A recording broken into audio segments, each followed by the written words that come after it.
say is lit, right? Lit, lit, lit.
Comrades, and welcome to today's special Omali Taught Me Sunday Study webinar, where we'll be hearing from the leader of the African nation and the worldwide African revolution on the situation with Russia and Ukraine, issuing the response on behalf of the African nation.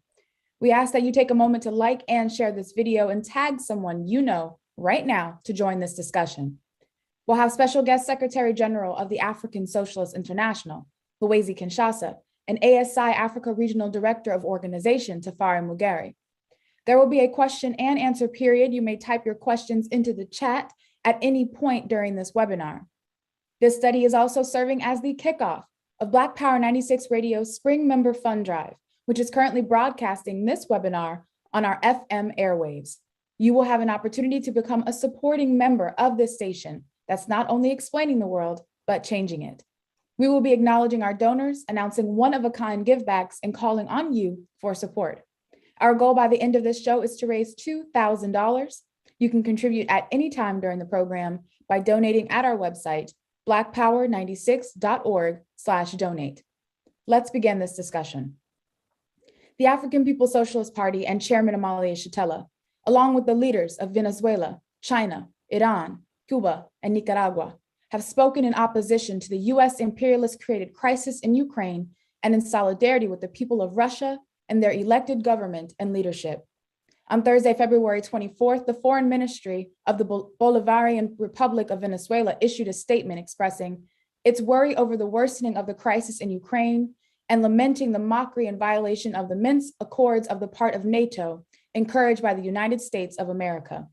This current military situation in Ukraine was fomented by years of NATO encroachments, US CIA coups, color revolutions, slander, and US sanctions designed to starve the Russian people since the fall of the USSR, something engineered by the US during the 1980s with the US-backed coup in Afghanistan on the Soviet border that overthrew a progressive government and president of Afghanistan that had a relationship with the USSR. The New York Times is reporting that today up to 95% of the people of Afghanistan are starving, and babies are rapidly dying following the 20-year occupation of the country by the US colonial military. Since 1991, the US has worked to contain Russia.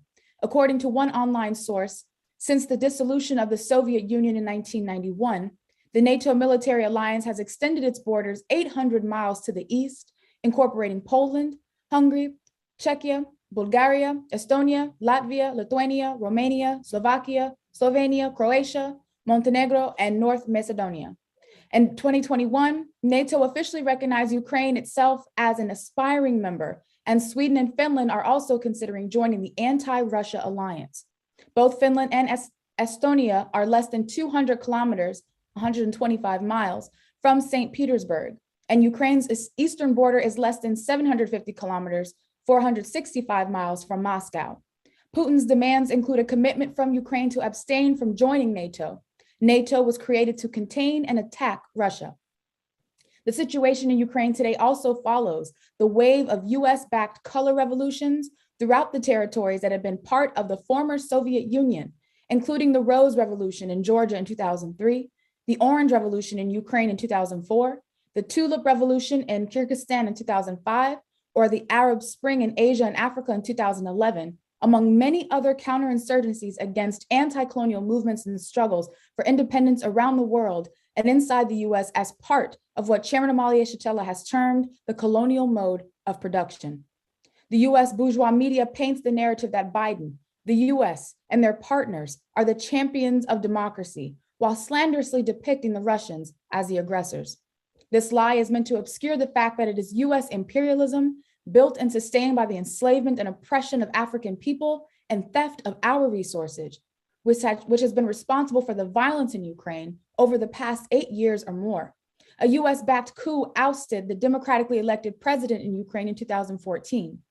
This CIA coup in 2014 paved the way for the ascendancy of the reactionary white nationalist government of Vladimir Zelensky, former professional comedian.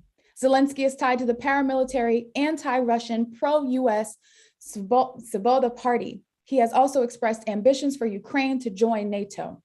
US and Europe are denouncing Russian troop movements, meanwhile funneling billions of dollars in arms into Ukraine, on top of more than 150 military advisors, including special ops forces.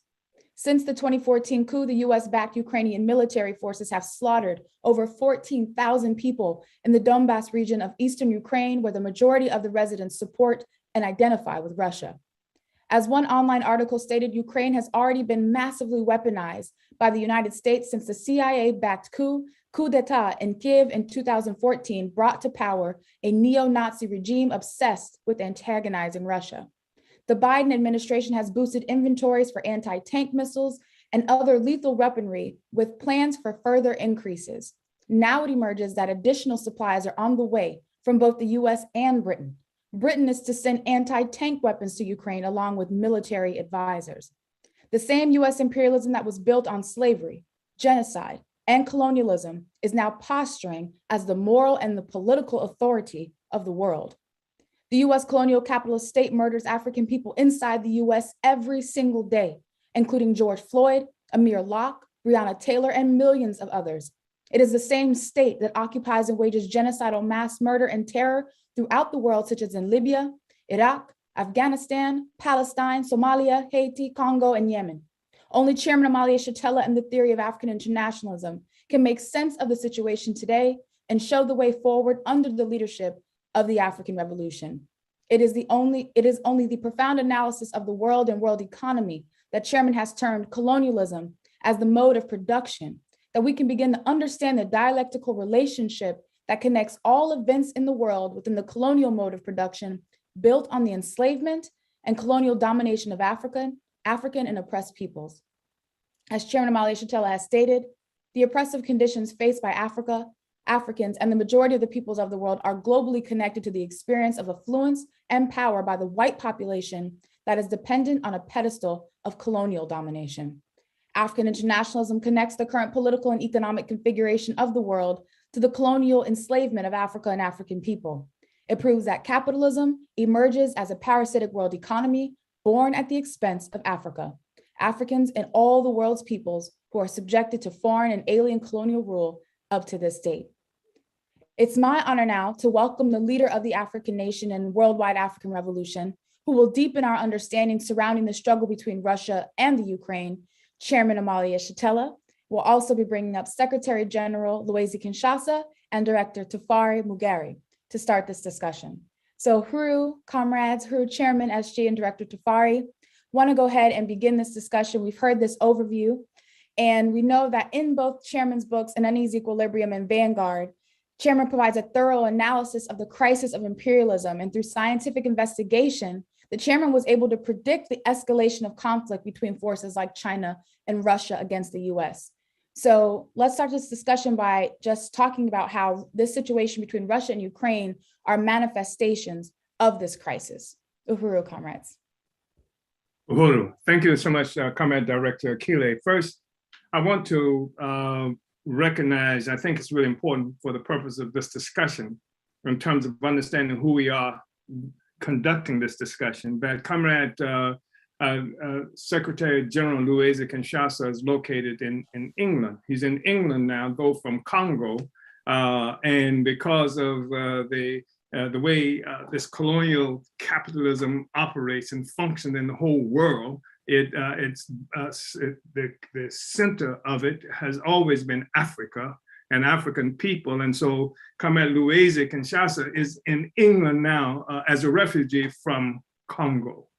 And Comrade Tafarie Mugeri, who is the chair of the African People's Socialist Party in South Africa and responsible for the work that the African People's Socialist Party is doing throughout the continent of Africa, and it is extensive. He is located in what is called South Africa, occupied Zania. This is where white people, white settlers who were having difficulties in the white world, left there and attacked Africa and put themselves there. And now, even today, at least indirectly, in the company of an array of white forces in the world, that includes those who engage in attacking Russia, they now dominate. So Comrade Tafarie is there in South Africa, Comrade Luwezi is there in England, and I'm speaking to you from the United States. The other thing I want to mention really quickly is that this discussion that we're having is occurring from Black Power 96 FM radio station. It is a radio station that is supportive of the efforts of African people for total liberation, and it is really important to the work that we do and the forces who are struggling for liberation globally, and that this is not some radio station that's supported with funds from corporations or anything like that. The monies that support this radio station come from you. And this is really important because this gives you an opportunity to support the struggle for the liberation of African people. This is really important. And this show that we are doing now is a part of an effort to also galvanize resources from you. This show has to raise $2,000 today before the show is over, before this discussion is over. And I'm calling on you to send that $2,000. And the sooner you get the $2,000 to us, then the more time we can dedicate to just this discussion, which is extremely important. So we won't have to continue to take breaks to say, send us the $2,000, send the $2,000 now. And we can go deeply into the discussion that so many people are interested in, and one that revolves around questions so many people are struggling to understand. So having said that, I think it's really important to, and so you can do that by sending resources to Black Power, BP96.org, BP96.org, blackpower96.org/donate. Send the $2,000 so that we can just go ahead and spend most of this time in this discussion. So Comrades, Secretary General Luwezi and Director Tafarie, it's good to see you. And I think that we will be talking about some of the things that the introduction to this discussion already brought to us, the overview brought to us. We'll be talking about some things about the history of NATO. And we say words like NATO, but NATO is an organization that came into existence in 1949. And prime key to its existence was the attack on the Soviet Union. And so right now, NATO is an organization of something like 30 countries right now. It didn't start out as 30 countries. It started out as most of the colonial countries after the Second Imperialist World War to redivide the world. And that's what that war was about, to redivide the world.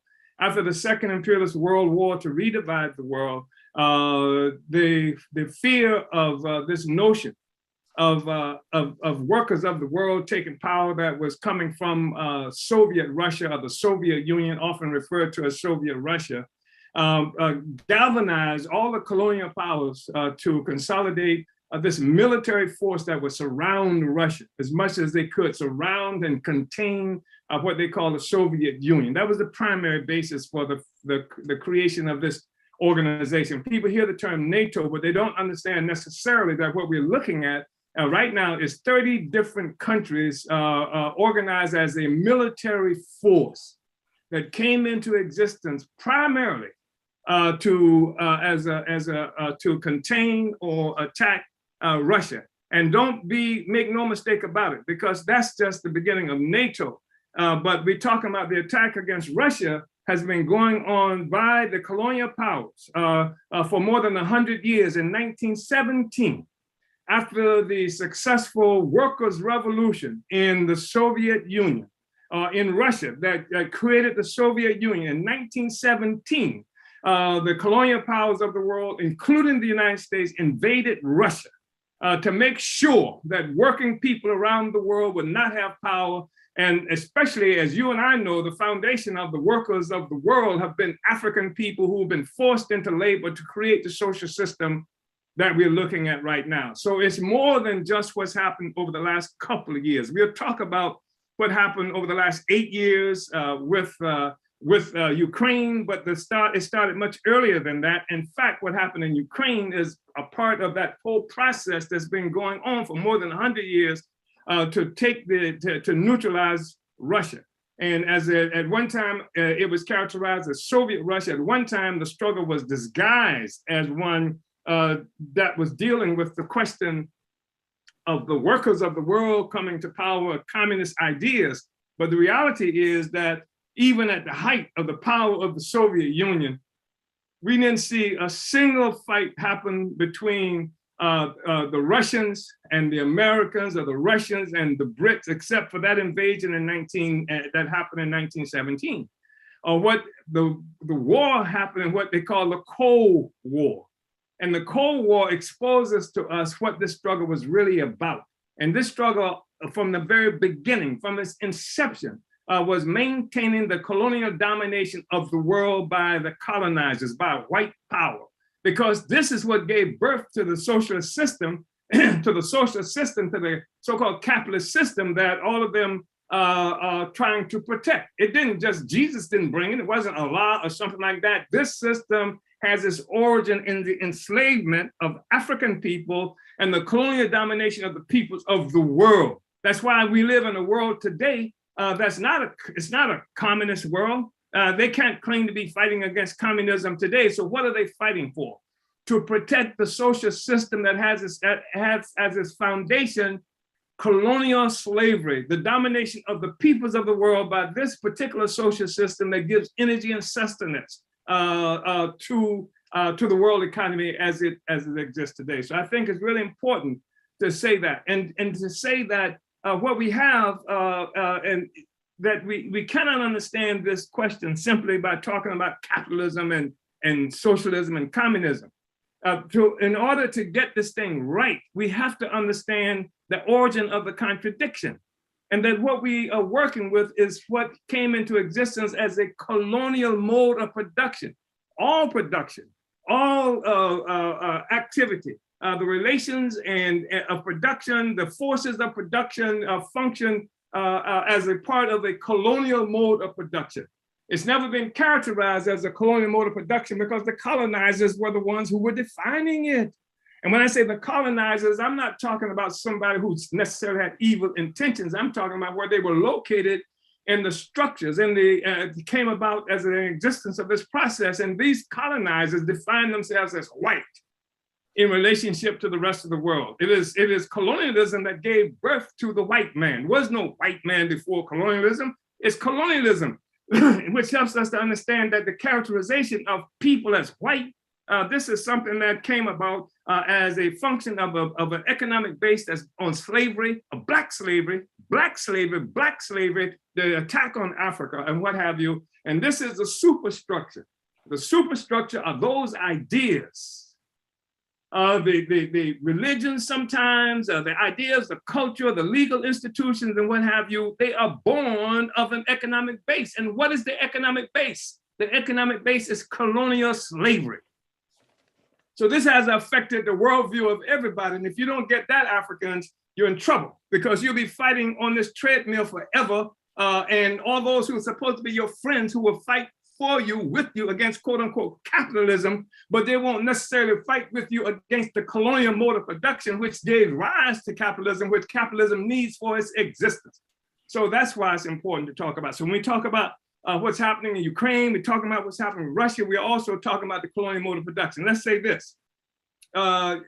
People are concerned because of what, I say people, I mean the colonizers. I mean, they are talking about Russia and they are talking about China, and China is a real problem for U.S. imperialism also. And at one side of their view, they're watching China. They've been threatening China and they're threatening Russia. And the fact is that the difference in China and Russia from the rest of Europe and from the rest of what people like to refer to dark-skinned people around the world is that China did not come into this era of existence as a neo-colony.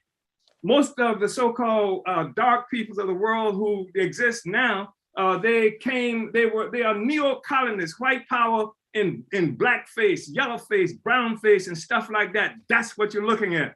But China didn't come into existence like that. The China that we're looking at now came into existence as a consequence of revolution. And it existed, it was a semi-colony and had been under colonial forces for a long period of time. And they had a magnificent revolution in 1949 that liberated China and then thrust this into the trajectory that it's on now. Similar to what it's on now. Then the same thing is true of Russia. When you look at Europe, Europe came into existence. This capitalism came about as a consequence of movement from feudalism through what Karl Marx liked to refer to is a primitive accumulation of capital, which is simply colonialism. Russia didn't come into contemporary history through colonialism. In fact, part of what the so-called West, the colonial powers of the world did was to make sure that they kept Russia from entering into the world economy that will allow them to extract value from Africa and all the other colonial places. This is why this Cold War was happening, in part because Russia is trying to escape this trap that white power, the colonizers, put it in and trying to penetrate and influence what was happening in Africa and other places so that Russia too would have the ability to develop. I'm saying this notwithstanding how this thing was expressed ideologically within different spheres of interest, but this is the objective basis for those struggles. So Russia comes into existence not as a consequence of going from feudalism to capitalism. It came into existence through revolution. The Russian Revolution took Russia from this place of a semi-feudal entity into modernity as we understand it today. They made a revolution. And so even the ideas that you see functioning inside Russia are not the similar or the same as the ideas that you would see happening in other parts of Europe. I'm not trying to offer up a Russia as utopia or anything like that, because Russia is not socialist or anything. There never was this kind of socialism that they're talking about, but Russia came into this mode of production, the colonial mode of production. China has come into the colonial mode of production on its own terms. It didn't come as a part of the group. And so for the longest period of time, people like Brzezinski, who was an advisor to Obama and one of the most insignificant thinking representatives of white power up until recently, had proposed that the US would have to find a way, given the fact that it was losing ground all around the world, it's going to have to find a way to incorporate Russia and China into its forward trajectory. You got to bring Russia and China in, and you got to lead from behind more or less. You still can maintain leadership, but not in the way you've done it before. This is what the line has been. But Russia and China refused to come in to the US sphere in that way, because they refuse to be submissive. They refuse to subordinate the interests of Russia and China to that of the United States. So they came in on their own terms. And this has been a problem. And so they have been contending now for a long period of time. The US made the mistake, all the white colonial powers made the mistake that they could go into China like they have gone into the other colonial countries and then treat them and trick them and bring them into their sphere and dominate them and take all the resources away from China. And when you say what resources, you're talking about more than 1 billion people. And what they had said, they had assumed that if they could sell just 1 yard of cloth, of fabric, to every Chinese, that would in and of itself would be a tremendous amount of value. But they got cheap workers. You got people who can work, and they took all of the factories and everything into China. They took much of the technology into China, and China built and built and built and made them rich. But China was also at the same time building China. And China was conscious of that. That's what the Chinese Revolution helped it to do. And so now you got China and Russia, who are part of the everything that functions is functioning as a part of this whole colonial mode of production, but they do it on different terms, and there's no way to say exactly how this thing is going to end in terms of whether China or Russia, where they will go ultimately. But one thing we do know for sure is that Russia and China have both created a problem for the existing social system and the existing relations that have been based on this colonial capitalist thing. So since 1940, since the end of the Second Imperialist World War, you saw the emergence of this thing that they refer to as the Atlanticist group.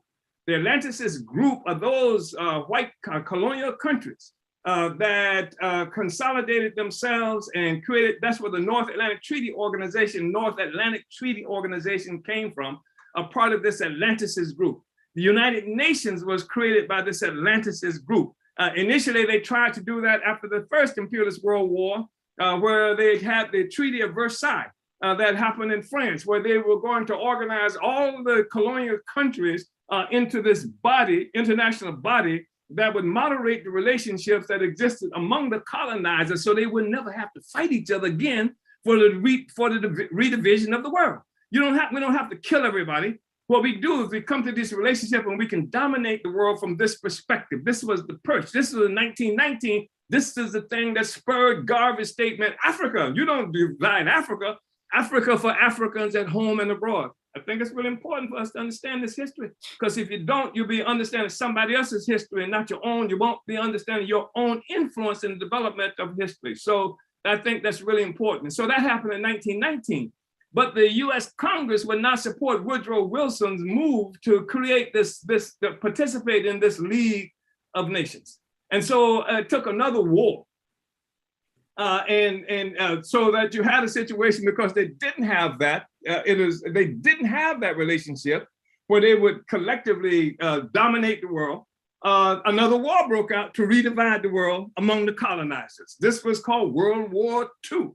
At the end of the Second Imperialist World War, they created the United Nations, and they were able to do this more effectively now because of what had happened with World War I. So they now concluded that we're going to have to get all the white people, all the colonizers together to dominate the world. And so now they have the United Nations. And they brought mostly white people in white countries, except they had this puppet regime out of China. They call it Republic of China. This is Taiwan. This is the thing that there's all this discussion and struggle is around today. Chiang Kai-shek, a reactionary force who was in China, who lost China due to revolution and fled to Taiwan with his group, a tiny island that the United States and most of the colonial powers of the world recognize as China. This represents China and not the billion people who were on what they call the mainland, which was China itself. So that's sort of how the whole world situation sort of got consolidated that we're looking at today. And Africa was no place to be considered except for what Garvey had done. What Garvey had done to pull Africa to fight for our own interests. And so now sitting on top of this platform of the domination of the peoples of the world, all the economic and political activity globally functions from that perspective. So even though we have a China, we have a Russia that's not part of, has not been a part of effectively the global mode of production that we know as colonialism, up to now, they have entered into, they're fighting not like the Chinese of Mao, who said, let's fight to overturn this system. They aren't saying, let's overturn the system. The Russians are not fighting like the Russians of Lenin and Stalin, who said, let's overturn the system, at least for a moment. They are now fighting to find a way to compete inside the system. You with me? We have no future inside this system. Africans have no future inside this system, nor do Chinese and Russians for that matter. So that is workers, Chinese workers and Russian workers for that matter. The system has been overturned. That says something about our responsibility as the African People's Socialist Party, something about why we are here today, because we are organizing to govern for power. This is not just some empty discussion that we have. We want to define the world in a way that will help us to overturn the world as it exists and bring Africa and the colonized peoples of the world, who are the foundation of the world economy, into leadership. So that's part of what it is that I think is really important for us to understand. So NATO is not an accident. It's not just this innocent group of like they like to define the forces in NATO and the forces who head up the United Nations. And the United Nations also is strictly created for the purpose of the white people to lead. They have this thing called the Security Council that they had to ultimately let China come into as China. But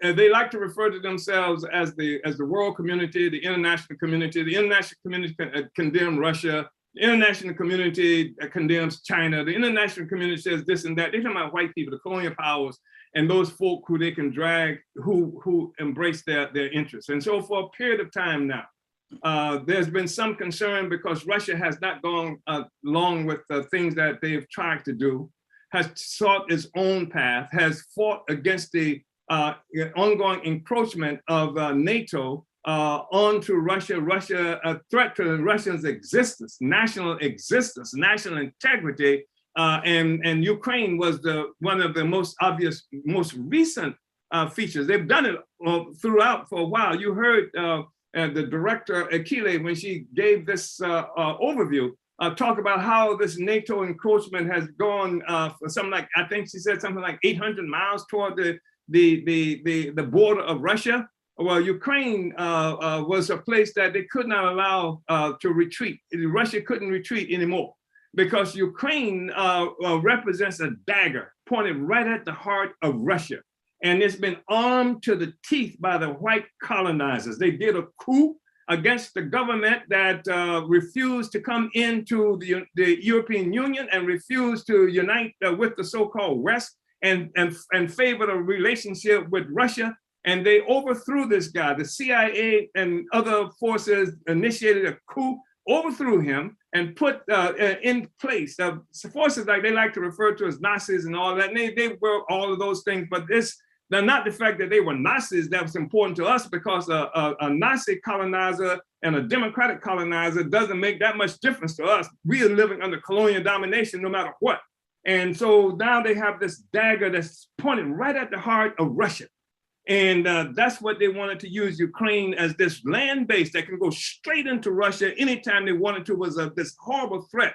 This was, they call Ukraine, was actually white power, US power in Ukrainian face that was there as a threat to Russia. And this is what's led us to this discussion. So this place and the whole social system under this colonial mode of production has been in a state of crisis for some time now, as a consequence of peoples around the world struggling to find their freedom, fight for their freedom. And this is the basis for much of what we're looking at. So I just wanted to I know that this was an extensive kind of discussion, but I don't think we can understand any damn thing that's happening here without understanding that we're looking at a mode of production that's called, we call the colonial mode of production. Everything happens colonial. And this is the thing that helps Africans and other colonized people to understand our centrality, that we are not just some auxiliary footnote to the history of white people, whether we are in Venezuela, whether we are in Africa, whether we in New Jersey in the United States or South Africa or any place like that, that the fundamental to the existence of the social system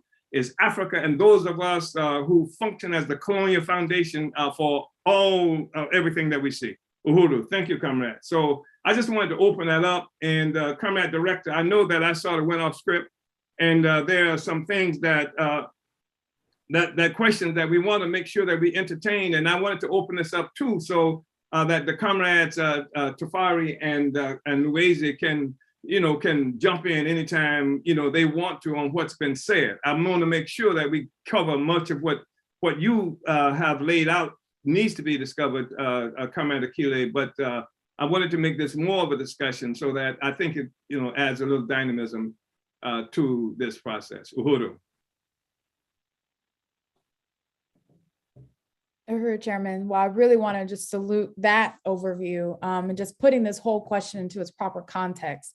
And I want to just go ahead and open it up to see if SG Luwezi and Director Tafarie have anything they wanted to, to say in regards to the overview that you just gave. Otherwise, we can go to, the next question and take it from there. So, comrades. SG or Yes. Director Akilé, Chairman, Director Tafarie. It's a privilege as always to be in this panel led by our chairman. Just want to unite with the overview you lay out is so significant because when you watch the news here, the bourgeoisie is working overtime to make people believe the conflict or the NATO, the US, the EU, the UK, they just discovered there is a contradiction in Ukraine, and they just discovered that they can help Ukraine against Russia. Now, it's not like that, as you heard in overview. They have been working in Ukraine for some times, and people will remember the coup in 2014, and that's 8 years. The CIA is in Ukraine. The special forces from all over NATO, they are in Ukraine. When they're saying we, like the British and the Germans decide to send anti-tanks weapons, no, they have been supplying all these weapons for 8 years, and the mobilization that is something like in Britain, I've never seen that before. The whole society is mobilized. Football, music, everything is mobilized in support of Ukraine. That's just incredible. We never seen, anything like that when there is a crisis anywhere in the world, to see the whole society being mobilized in support of what's going on in the Ukraine. When you ask the question then, what is the wealth they're getting from Ukraine? Are they getting gold there? Are they getting oil there? If there is oil and gas, it's not their gas, it's not Ukraine's gas, it's the Russian gas that goes through Ukraine. So you begin to wonder why they're doing it. And one thing you heard in the overview, I'm taking from there, because a while ago, it must be in the 90s, basically when Soviet Union collapsed. One thing the chairman did, he said the fall of Soviet Union opens a new era of anti-imperialist struggles. That was a new line that I could not even, imagine anyone would come with something like that. I saw people crying. I'm telling you, I'm not saying adults, people call themselves Marxists and Socialists, people like that, crying when Soviet Union collapsed. And the chairman said, actually, what you're looking at is the deepening crisis of imperialism. If you compare now in the last 30 years, it's so true. If you take just the last 10 years, it's so true. What we have not seen? We have seen the financial crisis, 2008. We have seen, of course, colonial COVID. We have seen the rise of Venezuela. We have seen the rise of Bolivia. We've seen the rise of China. We have seen the United States being defeated in Afghanistan. We have seen the United States incapable to win in Syria. We have seen the France, France being kicked out of Mali, being kicked out of Central African Republic. So the deepening of crisis of imperialism is real. Not only is real, it is accelerating. So the whole mobilization we see across the white world is the response to that acceleration of the crisis of imperialism. So it's real, and Africans have to really take this seriously, because I've seen many people, many discussions amongst Africans saying, what this has got to do with us? Yes, it has got to do for everything with us. Because as you heard the chairman saying, the US, the Russian and the Chinese are calling for a multipolar world. But what we Africans are calling for? That's the question. We calling for a world free from colonialism as a mode of production. United States and the EU, they're fighting to hold on what they have stolen for centuries. That's what they're doing. But what are we doing? So our response is basically, and this is the only response you will see that's coherent from the African world and from the world, in fact. There is no other response that says you must destroy the whole edifice. And we are Africans, we are the African nation, and we are the most strategic social force on the planet, because we are a whole continent, but also because this damn system was born on the shores of Africa. And it's a responsibility for Africans to understand, to follow every crisis and to take advantage of every crisis to advance our long-term interest. That's why every African have to unite with this program, because we have to take advantage of this crisis, and that's what we're doing. That's why you can see even on this platform, we are located in different places, and we are mobilizing everywhere we are, basically to say, join the party today, add more speed to the crisis, so that all things can calm down. So Africans, we should not be demoralized or, any other way. The only thing we should be concerned about, there is opportunity for us there. That the US is facing its existential threat in front of Russia, that France is facing its existential threat, as everyone can see now. And also on the other end, the colonial white powers, they're giving impression they're all united. That's not true. That's not true, because the interests of Germany and the interests of the United States when it comes to Russia are not homogeneous, not united. Germany needs gas from Russia. Some figures, you come across, they say 30% of gas coming from Russia, some 40%, some even saying more than 50%. I don't know, but I know it's something. We can take everything they're saying as true, between 30% and 55% of gas. This is huge. That's a lot.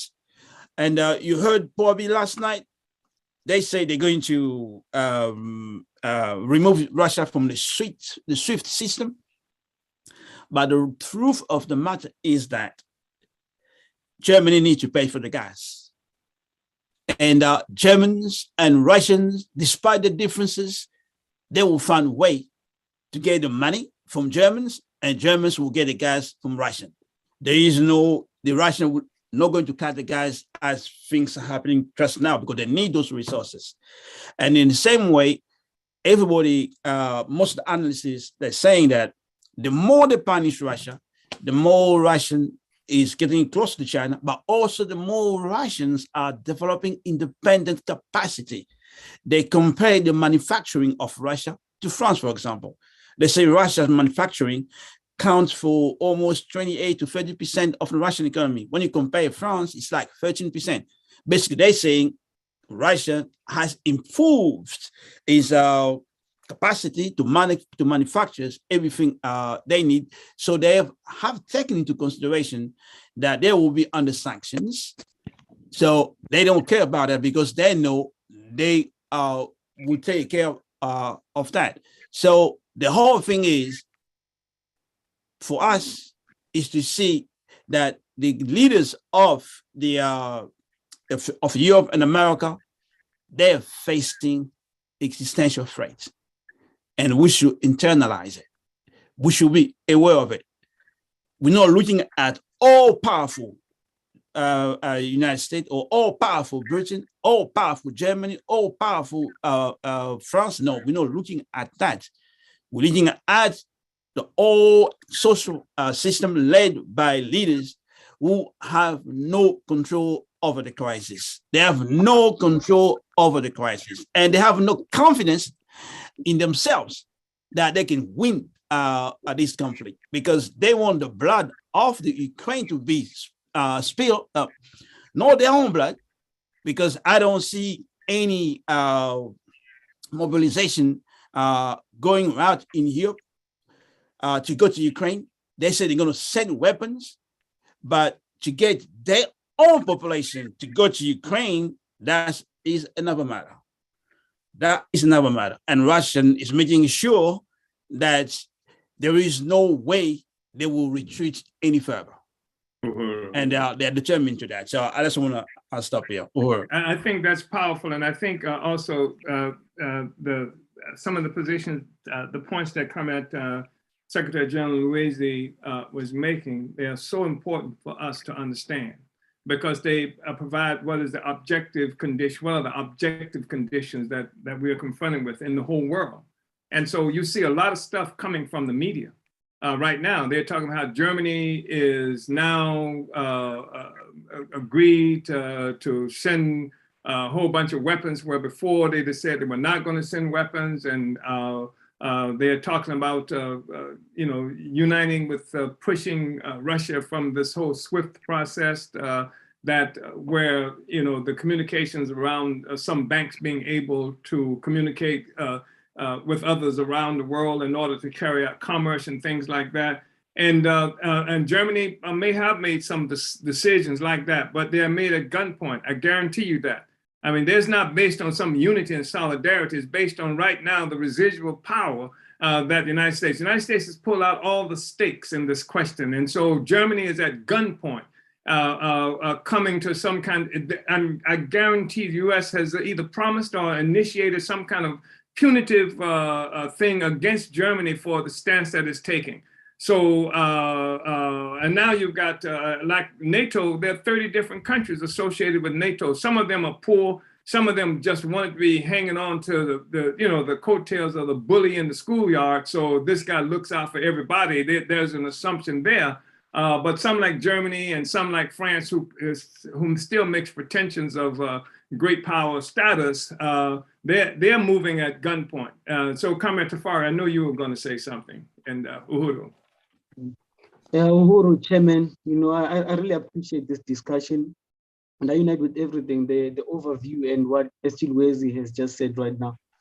If I wasn't aware of the developments, within the African People's Socialist Party, how the party is growing across the world, as well as, the regional strategy and how it's being implemented, the fact that we have the long view in the African People's Socialist Party, and we are able to, a lot of people are getting up to internationalism in the townships, in our African communities, so if I was not aware of those developments, I would be so worried, like extremely worried, because the stuff that I'm seeing on social media, from Africans, talking about, pray for Ukraine and just, uniting with NATO and all the imperialist forces to condemn Russia without analyzing the whole, situation, even looking at the history behind it, like Luwezi was saying here, So I'm seeing that the need for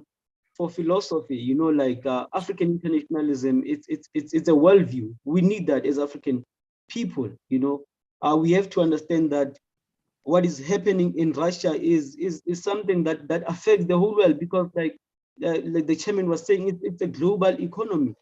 It's a global economy. There's no way that we can take the position that is just something that's happening in Ukraine, because I know that the president of Russia, Putin, he did mention something about that Ukraine should not join NATO, But then if you look at the history of this NATO organization, what NATO has done even in Africa and other parts, especially in North Africa and so forth. Like in Libya, how Muammar Gaddafi died and so forth. That's NATO. So you should be concerned. Everyone should be concerned about what is happening in Ukraine. There. So the stuff that we're hearing, and some of these petty bourgeois neo-colonial puppets in Africa, talking about all the time. They talk about how everything must be solved through negotiations and whatever. The same way they negotiated Africa, and gave us away on a silver platter to the imperialists. They never talk about revolution anyway, and they can they can condemn like all sorts of violence in the world. They say violence in general is bad, but then African people live in constant violence all the time. Actually, the very same United States of America, like there's no condemnation of America the way we are seeing Russia being condemned right now. Like US is actually always constantly at war with someone somehow all the time. Like now we're hearing about this.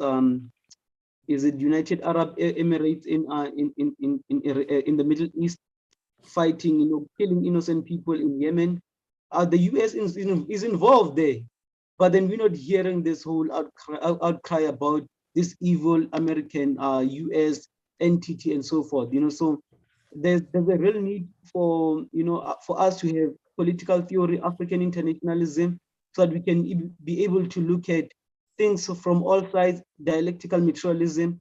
So I'm really disappointed to just based on the stuff that I'm seeing out there. We need to have more discussion, and we have to take seriously the question of what is Africa's future. Like Africa must know its interest. And because I believe Russia knows its interest. It's moving according to its interest. So what about you, Africans? You can't just move based on what, some, CNA or some, Al Jazeera says and whatever. You have to move based on looking at what's happening in Africa. There's AFRICOM everywhere. A lot of African people don't even know that there's military bases of the US in Africa that make sure that whenever we make attempts to just recapture our resources, they crush us. They support these puppet, reactionary regimes in Africa. They don't know that, but they know something about some, attack on Ukraine by Russia. So we need to get more discussions. I know the media in Africa is really working hard on making sure that African people are not able to get, like to the crux of things. We always have to look at some kind of trend, pray for Ukraine, pray for France, pray for something. Let me just say one more thing, Chairman. I saw a video of some white guy on the news talking about how what is happening in Ukraine is so bad because Ukraine, unlike the what happened in Afghanistan and whatever, the Afghanis are uncivilized and whatever. So when you see white people hiding and getting into like trying to migrate from one country to the other, all this crisis, it's bad because it's white people, But then in Afghanistan is normal. What happens in Afghanistan is normal. What happens in Libya is normal because these are not white people. So since it's not white people, it's acceptable now that it's white people. The whole world must be standstill, and we have to pray, and we have to do all this kind of thing. So I would also, just to ask even a question, from my leadership here, just especially regarding this, or why, would this be more significant just based on how it's on the media and whatever, more significant than the other stuff that's happening in Palestine, for example, Israel getting all the resources it gets from America and attacking the Palestinians and all the stuff that's usually ignored, or when people see it and then they say something about it, but it's normal, So yeah, Uhuru. Oh, thank you, Comrade Tafarie. I want to just respond to a few things that's been said. One, with all of the media work, and there is a blizzard of propaganda spreading across the globe, trying to facilitate the narrative that's being projected by the United States and the colonial powers about what's happening with Ukraine.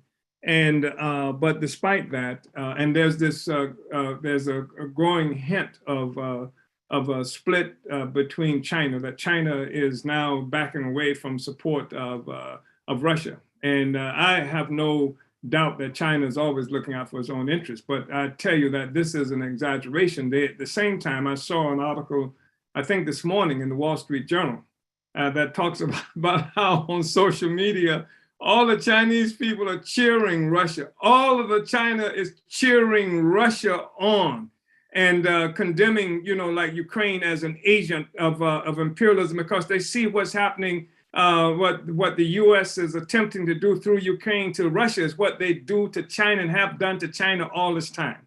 And that increasingly what they find disturbing is that in the United States, on social media, there's a whole host of forces that support Russia. And much of this they want to attribute to, they start off this discussion by saying that it's because of Trump and Putin. So they want to make this just Trump forces, but after they do that initial thing to make sure that they can harness the prejudices of the anti-Trump forces, these liberals, then they have to say more. It's more than just the Trump people or Trump the people don't unite completely with this narrative that they've created. And I suspect that's true in many places, and it's hard for us to see it because much of the information we get is siloed, that you see and hear what white power wants you to hear. I mean, people have talked about recently at this Munich security conference that in 2021 that happened, and where all these important people from all around the globe, heads of state, everything, get together and project, sum up what's happening in the world, project how it should happen, and Zuckerberg is there. Zuckerberg is the one who tells us that we can't be and say anything on Facebook that we need to say. So they contain this discussion. They manufacture stuff, information, then they contain it in a certain way so that people don't even have an opportunity to hear much of what we would hear normally. They are the ones who funneling the information to us. So I wanted to say that. And the other thing I wanted to say was that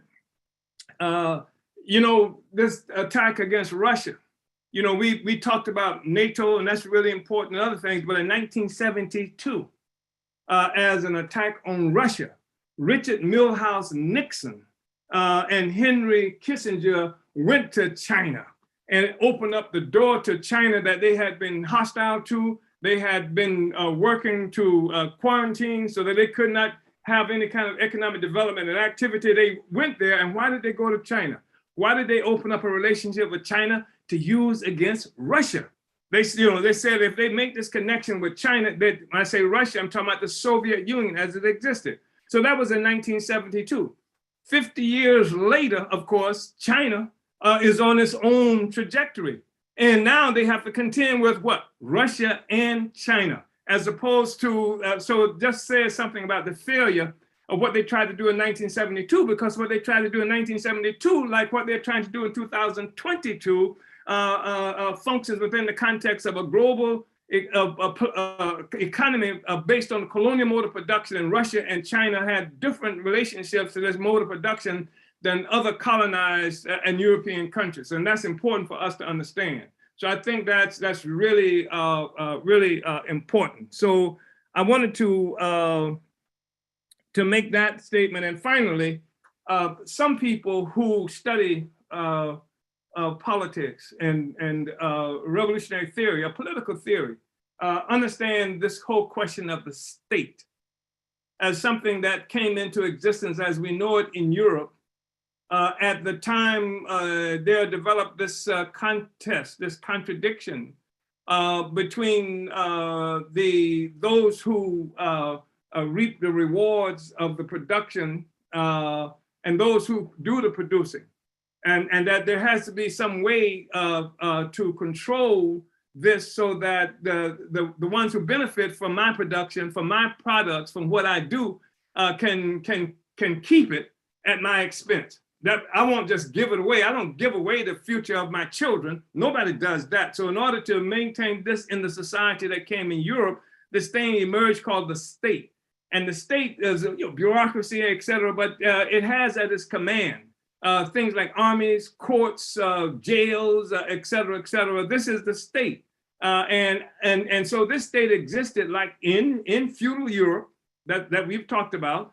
But when Europe moved, when they moved from feudalism and moved into Africa and other places that initiated this process of creating the colonial mode of production, then the state, for the capitalist state, as if you will, was different from the feudal state that existed in Europe, because the feudal state in Europe was preoccupied with the internal dynamics of a European feudalism.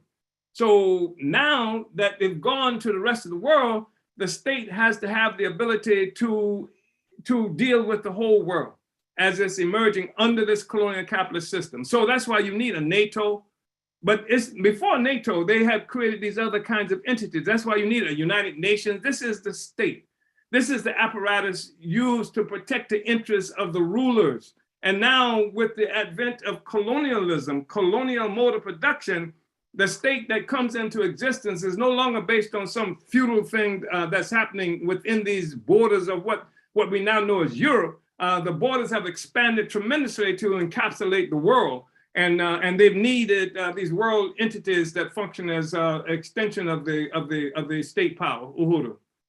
So, wow, we should come at director. True.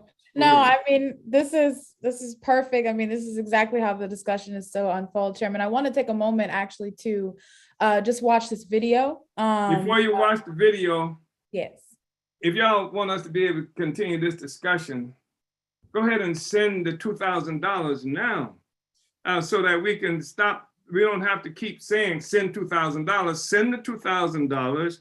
And then we can go ahead and continue this discussion and send it. BP, is it Black Power 96 or BP 96? Black Power 96. blackpower96.org/donate. Send that now, and we can continue this discussion. Uhuru, come at director. Uhuru, Chairman. Yes, just want to echo that call, and in just a moment here, we'll be acknowledging our donors and letting you guys know some of the amazing givebacks that we have for you. But I do want to make sure we get this video in and have some discussion around this particular section here. So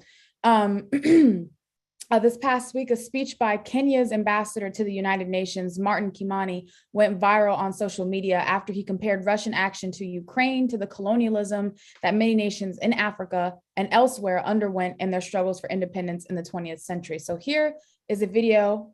Here's what he had to say. If we can roll clip. Kenya and almost every African country was birthed by the ending of empire. Our borders were not of our own drawing. They were drawn in the distant colonial metropoles of London, Paris, and Lisbon, with no regard for the ancient nations that they cleaved apart. Today, across the border of every single African country live our countrymen with whom we share deep historical, cultural, and linguistic bonds. At independence, had we chosen to pursue states on the basis of ethnic, racial, or religious homogeneity, we would still be waging bloody wars these many decades later. Instead, we agreed that we would settle for the borders that we inherited, but we would still pursue continental political, economic, and legal integration. Rather than form nations that looked ever backwards into history with a dangerous nostalgia, we chose to look forward to a greatness none of our many nations and peoples had ever known. We chose to follow the rules of the Organization of African Unity and the United Nations Charter, not because our borders satisfied us, but because we wanted something greater, forged in peace. We believe that all states formed from empires that have collapsed or retreated have many peoples in them yearning for integration with peoples in neighboring states. This is normal and understandable. After all, who does not want to be joined to their brethren and to make common purpose with them? However, Kenya rejects such a yearning from being pursued by force. We must complete our recovery from the embers of dead empires in a way that does not plunge us back into new forms of domination and oppression. We rejected irredentism and expansionism on any basis, including racial, ethnic, religious, or cultural factors. We reject it again today. Uhuru. So that was the Kenya ambassador to the United Nations. And so you guys have already really gone into the significance of this whole situation for the entire world, and Africa and African people's place and responsibility, and why we would want to look at this whole thing. But to look at this statement in particular, can you all talk about or distinguish the African working class position, which we've heard, throughout this webinar, from that of Martin Kimani, who supports and reinforces essentially settler colonialism? So, Uhuru, I want to open that up. Uhuru. Uhuru. Yes, well, yeah, I was trying to unmute. Thank you for playing this statement. It's incredible. Pretty incredible. This guy, Dr. Martin Kimani, I am opposed, as African internationalist, I'm opposed to this statement at the UN in support of a US-led NATO aggression of Russia. That's what he was. He made a statement in support of aggression of Russia. And to be at any world stage and not to speak for Africa is not acceptable. He spoke to white colonizers, and he was not speaking on our behalf, and he has no authority to speak on our behalf. And there are a few reasons.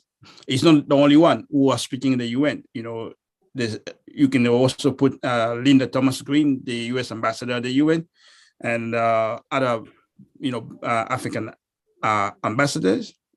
So basically, Kenya, as a neo-colonial administration, doesn't have the legitimacy and authority to speak for Africa at the UN. He can speak for Kenya's petty bourgeoisie. He may speak for the rest of African petty bourgeoisie, but he cannot speak for Black people all over the world. He cannot speak for the African nation. And Kenya doesn't have the credentials to speak, on the world stage for African people. Everyone has to remember the Kenyan state is a part of the assault on Somali for the benefit of the US and Britain colonial powers. That's not something in the past. There's some things going on, as we speak, that Kenya is a part of the forces mobilized to fragment Somali, to facilitate the looting of Somali oils and resources by the United States. So this ambassador is a part of that. And there should be some minimum requirements, to speak for African people, because we know the Google, the Facebook, all of them, they contributed to popularize this video, to give it this incredible amount of video. Nothing happens by chance in this aggression of Russia. It's a part of the assault on our consciousness as well. So if you're going on in the UN, basically, and you're going to speak for African people, minimum, that's the minimum. You must engage in a process to overturn the domination of Africa. This word in the African People's Party we refer to overturning the verdict of imperialist white power. So the minimum could be you have to demand the unification of Africa, removal of borders, because you're trying to project Africans' aspirations and demands on the world stage. What we want, how we participate in transforming the world. You don't go there and say, I unite with the colonizers, and then they popularize your speech throughout the world to make you believe, to make Black people believe that he's speaking for us, or make colonizers he's speaking on our behalf. It's not. The construction of a single continental economy, African resources for African people, those at home and those abroad. the closure of all foreign bases and armies in Africa, since we're talking of aggression. So how many US military bases are in Africa? How many French and Germans and, now all the military bases need to go. How can you speak at the UN and not demand reparations from colonizers? What kind of African is that? So we have to become really intolerant when we have Black leaders speaking, and a part of our movement is definitely to reintroduce the African working class demand to permeate everything. Nobody should speak if they're not addressing the demands of the African working class on the planet. So this is just an evidence of that. And we, of course, to have that, to have a legitimacy to speak there, you must be, part of the African National Liberation Movement. And the government, as you know, of Kenya came out. Is basically a result of the British counter-insurgency that crushed our revolution in Kenya and imposed these neocolonial puppets. That's why he was able to go to the UN. If Deepening Kemafi was not killed or his movement was not destroyed, you will be having Deepening Kemafi or some Mao saying Uhuru at the UN. But it's not what we got. We got this guy. And the last thing I can say is that this guy is talking of peaceful resolution. He must be from another planet, because how can you? I mean, we all know how United States became United States. We know how France became France. British became Britain. It's through colonial violence. I don't have to go back in history. Just it was mentioned Gaddafi was overthrown. They just, some 10 or 11 years ago, and so talking about peaceful resolution is just, basically misleading, deliberately, intentionally, is lying, basically, is lying. So it shouldn't be speaking there. And the last thing I want to say is that we just want to make sure everybody understands that we are not satisfied with neocolonialism. That's not normal. To have a Black president going to the UN platform and speaking like this guy. We want, basically, we had enough of neocolonialism. 6 years is enough. So Africa should be demanding that every leader that go to the UN must speak for Africa, must speak against colonialism, must speak for our future, which means must request, that's a minimum, a unification of Africa and African people. Call Africans to come home so we can build Africa and have power, because you can't be at the UN without power. How can you have diplomacy if you don't have power? You can't have diplomacy without power, because it's a balance of power. It's a relationship of power. And Africa doesn't have that. So going to the UN to do what? So yeah, I just want to say that. So I condemn this guy. We should be having the chairman at the UN. You will see the difference. We see the difference. You have to be part of a national liberation struggle to go to the UN. And the puppets of Kenya and others, they are not. So they should not be at the UN. The UN, if we're going there, it has to be for national liberation struggle. So I'll stop here. Thank you. Yeah, Uhuru. Yeah, thank you, Luwezi. Obviously this person is not speaking on behalf of the masses of African people in Kenya and in all these other colonies, that imperialism created. He's not speaking on our behalf, Like Luwezi said, he's speaking on the behalf of the African petty bourgeoisie, which is something that we have to be cognizant of, that there is, like the chairman said within the struggle for national independence, because the petty bourgeoisie are colonized as well, right? But within that struggle for national liberation, there is a raging class war. There's a class struggle that we need to wage, so that's what African internationalism puts out there, to say that we have to look at the class question as well. Who is this person speaking for? He's not talking on our behalf, but he's talking on someone's behalf, on the behalf of the African petty bourgeoisie. Because how is he doing that? From the statement that he made there, he's talking in defense of the colonial borders. You know, he says, and they do that. They can, like, I know, Chairman, once you said someone can use facts to do what? To tell a lie, right? Or something like that. Yeah, facts, yeah. Yeah, it's true that the colonizers here, they did come to Africa, you know, the partitioning of Africa, and they did that without regard for, you know, like cultural affinities and all these things, history. They just erected borders, they based on what they wanted, the resources of Africa, you know, when they were sharing it amongst themselves, they did that. So now he's acknowledging the fact that African people want this closer unity, you know, that the chairman talked about in 2019 at Oxford. You know, African people want that. And the petty bourgeoisie cannot escape that. And I'm seeing this, even especially from last year, it's like, I don't know, they are pushed to say things that they would not normally say, you know, acknowledge the fact that there is such a thing as colonialism. I heard even Ramaphosa speaking about, you know, the fact that Europeans have what they have based because they took from Africa, you know, they never speak like that. But now it's as if they are pushed to the corner to acknowledge some things. Like now he's acknowledging the fact that African people want to be united more and more and more. But he's saying that, no, you can't do that through violent means. So you have to use entities such as the OAU or the African Union. And the OAU is the thing that we are here, we are where we are because of resolutions that came from the OAU. You know,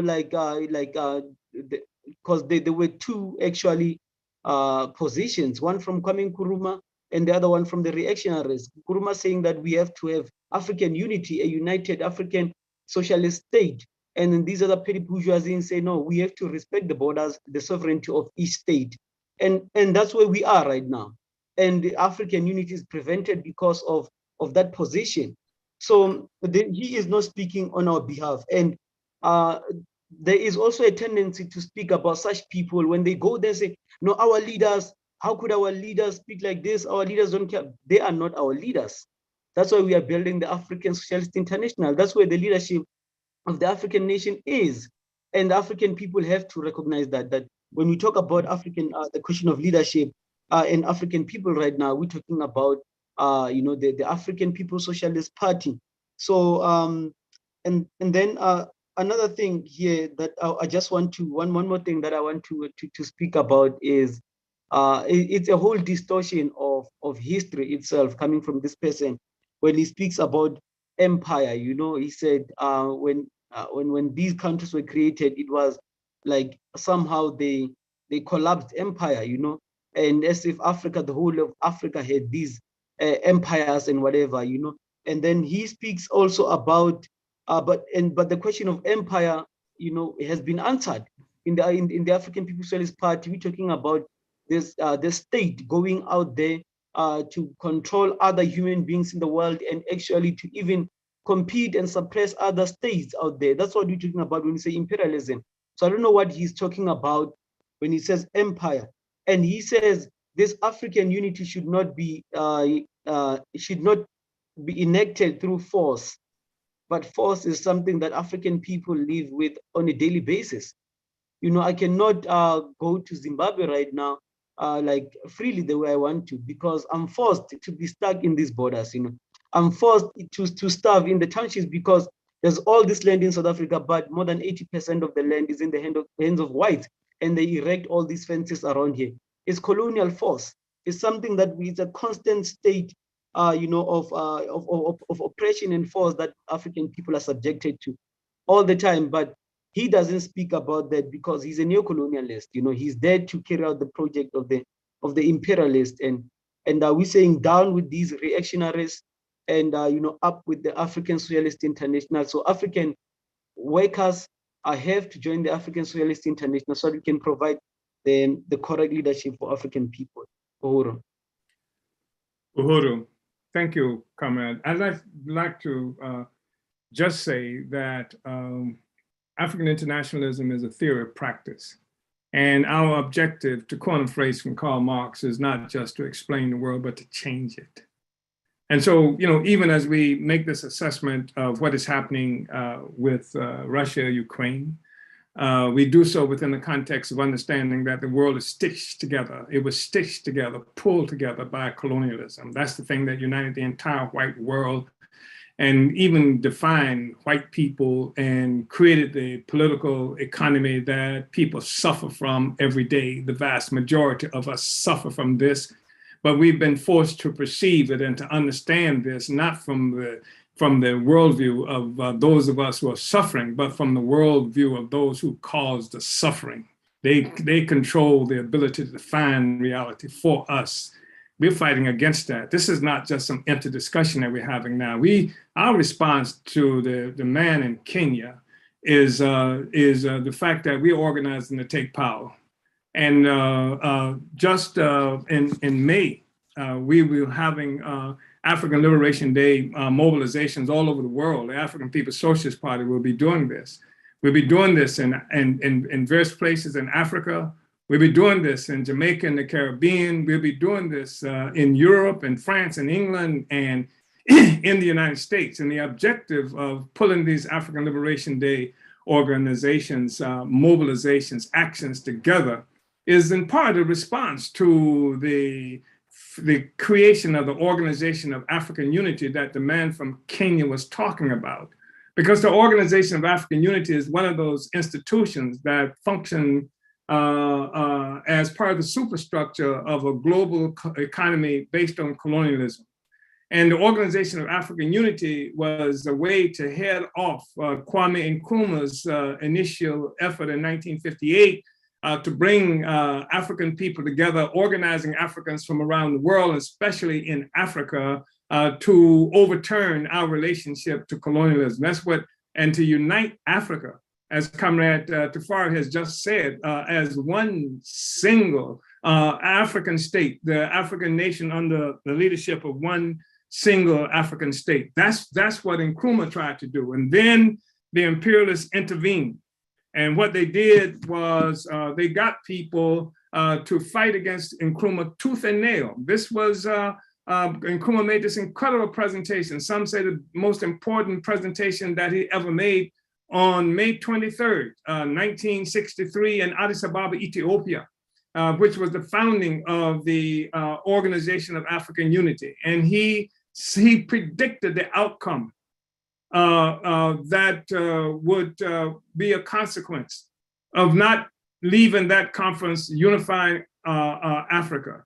And what Comrade Tafarie and Comrade Secretary General Luwezi just mentioned is that entity in 1963 codified the colonial borders. Said we are not going to mess with the colonial borders. We're going to leave everything just as the colonizers created them.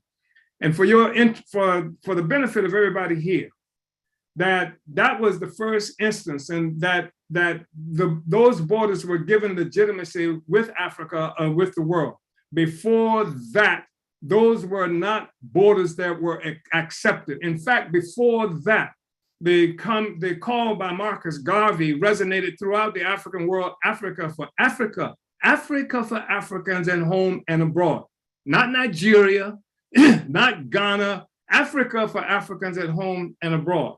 And that was the thing that he pushed for. And so what this guy from Kenya has done is just accept the verdicts of imperialism, the colonial masters. There's white power speaking through his black lips when he makes this statement at the United Nations that we've already defined itself as being an institution of a colonial capitalist system, colonial mode of production. That's what brought it into being. White power came into being, created this institution as a means by which they can control the world without having to fight each other, as they have done in previous wars. And so I think it's really important to understand that.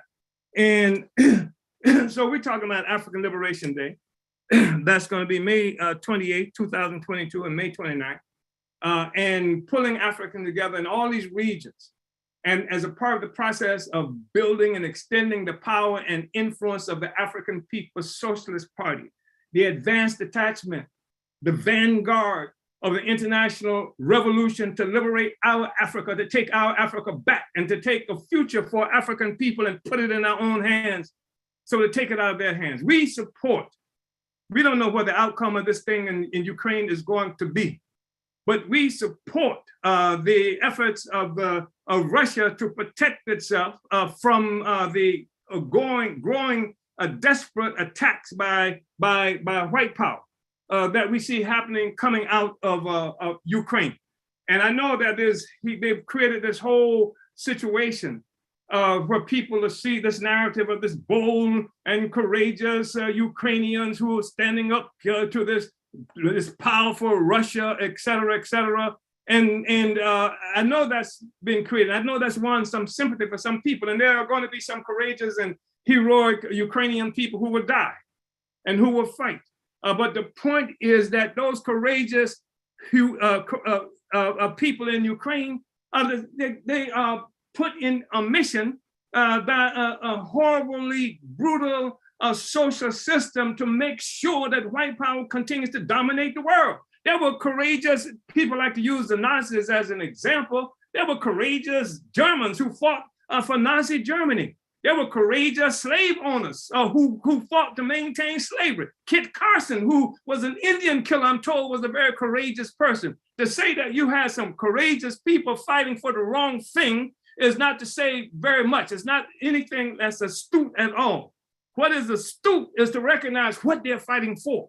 And if they're fighting on the cause, for the cause of the future, or whether they're trying to maintain the past, which is based on colonial slavery and what have you. So we support the African People's Socialist Party stands shoulder to shoulder with Russia.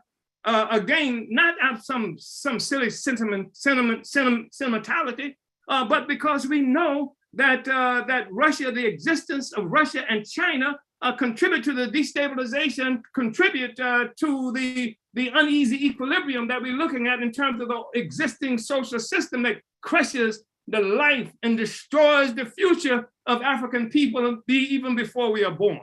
So I just think it's really important to say that, and that people should join. Africans should be trying to find a way to join the African People's Socialist Party, because that's the future. That is the future. And what we have to do is to make sure that we have a focus on our own future. So we see Ukraine, we see Russia, we see China and all those forces. And as Comrade Tafarie said, I think earlier on, that China and Russia, they both understand what their interests are and are fighting for their interests. But do Africans understand our interests? The man from Kenya cannot understand our interests. He cannot fight for Africa because there is no Africa yet. There are how many, 50 some odd Africas according to his logic. We say there is an Africa in the creation now. And the African People's Socialist Party is creating and consolidating that Africa of 1.5 billion. And by 2050, I'm told there'll be 2 billion of us in the world. And so we cannot win, we cannot survive, and Africa will always be there to be plundered until we pull it together in defense of our future as an African people. And that's what this party is about. So people shouldn't be wavering and quibbling around this question. And people should have the courage, Africans should have the courage to recognize our own centrality in history and not accept this assumption that somehow we have to accept the definitions of white power for who we are and how the world functions. We say how the world functions, and we know it functions that way because that's the way we make it function. So that's how we have to understand this thing. I'm convinced. I'm hoping people have made your money. Give us the $2,000 quickly so that we can get to that. And I just want to say that somebody is talking about whether or not the courage of the people in Ukraine can be an example in the way they fought the Russians, et cetera. I mean, you can take an example from anybody if you want to. But the point is the fact that the way they fought cannot be the example that we need. Because even if they are courageous, and even if they knew how to block street corners and set traps for tanks and stuff like that, they're fighting on the wrong side of the question. And so you fighting on the wrong, look, we had when the crackers fought in Vietnam, when they attacked Vietnam, when the French fought Vietnam to keep it colonized, 71% of the French soldiers, some of them fighting courageously, were colonized people ourselves. We were colonized by France from Algeria. We were colonized by France from other places, and we courageously fighting to keep other colonized people dominated by France in the United States. From 50 to 65% of the soldiers who fought for United States imperialism against the people in Vietnam were African people who were on the front lines. So we fought courageously for them. That's nothing to brag about at all, comrade, who raised this question about can we use some of the, can it be helpful for how the Ukrainians are fighting against the Russians? It should be, our example should be the fact that we need to break free from colonial domination and fighting our own damn interests, fighting our own interests, define it and fight for it. So I want to say that there's somebody, they didn't give us the $2,000 yet. I heard, Chairman, we are right around the corner. Wow, this discussion is incredible, and I really want to hurry and get back to it. So I feel like I have to do this part really fast. But I actually have a lot of help because comrades have been donating throughout this entire study, and I'll just announce how much we have to go and then get into some of the details. So just to say, our goal for today is $2,000. We have a little under 30 minutes to make that happen, and so far we are at $1,170. So that's what people were contributing while you guys were talking. So we only have $830 left to raise. So go ahead and make your contributions to blackpower96.org/donate. Again, this discussion is being broadcast on the airwaves, on FM airwaves. Yeah, so I want to just go into a little bit of the pitching for just a moment, but I just want to say also that this is such a brilliant analysis, and that in it, we can see that African people must see our role and responsibility in these final moments of colonial capitalism. And, it's clear that Martin Kimani and any other neo-colonialist does not speak for Africa, but Chairman Omali Yehitela, the leader of the African nation, speaks for Africa. And African internationalism has made it possible for the African working class to speak for itself. So yes, Chairman. I just wanted to say in relationship to that, Comrade Tafarie mentioned I spoke at Oxford. I think that was 2019, was it? Was it 2019? And as a consequence of that 10-minute presentation at Oxford, more than 2 million African people from around the world, most of whom were on the continent of Africa itself, saluted and celebrated that presentation that called for a united Africa. And that was speaking for Africa. This guy can only speak for himself and a handful of Negroes who may be in Kenya and other places around the world. And I just think that's important distinction.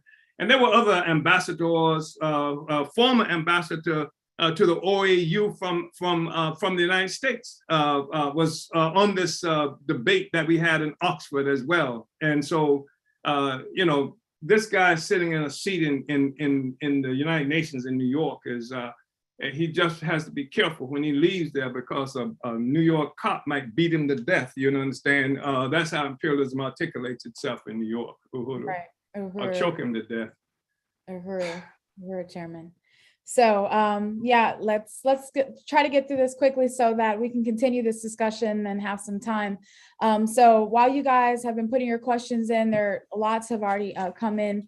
But as we stated in the beginning of the program, this webinar is serving as a kickoff to the Black Power 96 Spring Member Drive, where we call on the community to support this radio station that allows us the ability to air discussions such as the one we're engaged in right now to the entire African nation via FM airwaves and our Black Power 96 mobile app, which you can download for free. So let's take a moment to talk about our goals, show the givebacks being offered, and acknowledge our sustaining members. So this Black Power 96 Radio is 100% funded through donations from listeners and supportive businesses in our community. You power Black Power 96. Black Power 96 is also a project of the African People's Education and Defense Fund. And our goal for this spring drive is $6,000. And so that's what we're trying to raise overall in the next 2 weeks from now to March 12th. So Omali Taught Me Show has $2,000 to raise. and what your donations support keeping Black Power 96 on the air and the Black community having our own radio station. We define the programming, we give opportunities to our community to get experience in audio engineering and other aspects of running a radio station. So first, we can go to the next slide. So also wanting to announce that part of our fundraising efforts, this event being organized by station manager Eddie Maltzby, is a gospel star night concert that is going to have the hottest names in gospel performing as a fundraiser for Black Power 96. So you can register at blackpower96.org/gospel for this concert, which is taking place March 11th, 2022 at 7 p.m. Eastern time. It is virtual, so you will be able to attend no matter where you're located. Again, this is being hosted by BP96 as a part of our fundraising efforts.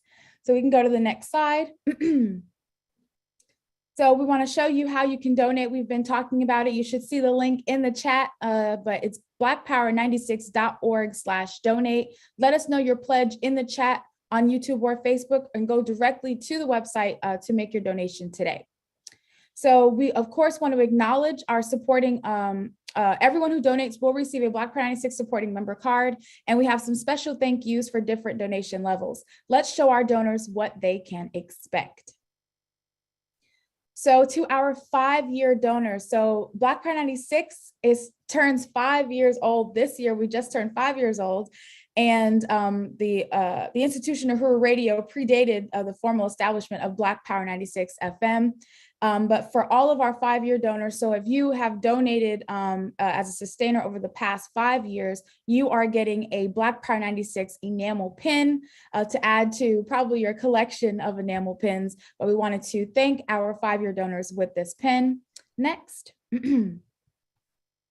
As mentioned, everybody gets a member card and some welcome materials if you are a new member, and also this BP96 window decal, so that looks really great in your car.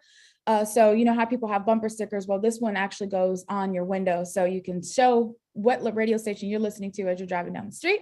And next.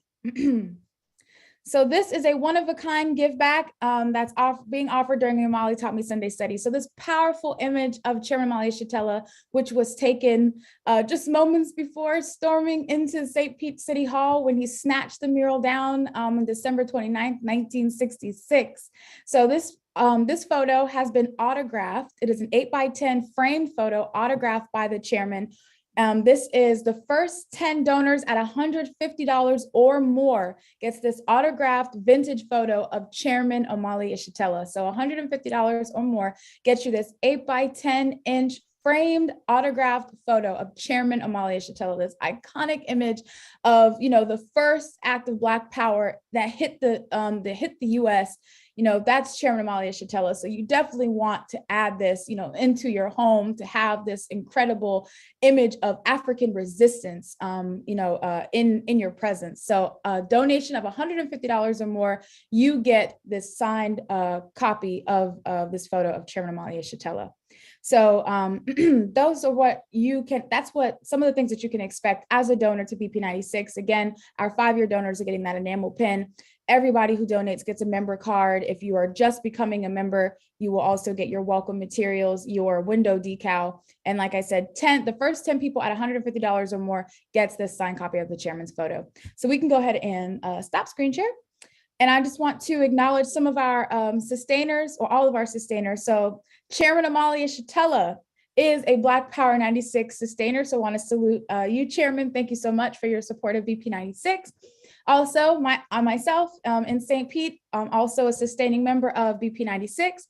We have Comrade Nindu in Fort Myers, Elizabeth in Raleigh, I think that's South Carolina, Allison in Philadelphia, Kenneth in Olympia, Robert in St. Pete, Bakri in Oakland, California, Melinda in Toronto, Canada, Matsamela in San Diego, California, Ali in Oakland, California, Renee in Philadelphia, Pennsylvania, Lisa in Minneapolis, Minnesota, Leah in Minneapolis, Minnesota, Jamie in St. Petersburg, Florida, John in Illinois, Sandra in Seattle, Deirdre in San Diego, King L in Pennsylvania, Stephanie in Oakland, Diane in Gainesville, Florida, KC in St. Louis, Missouri, Jesse in St. Louis, Missouri, Anne in St. Pete, Tracy in Rialto, California, Alikia in St.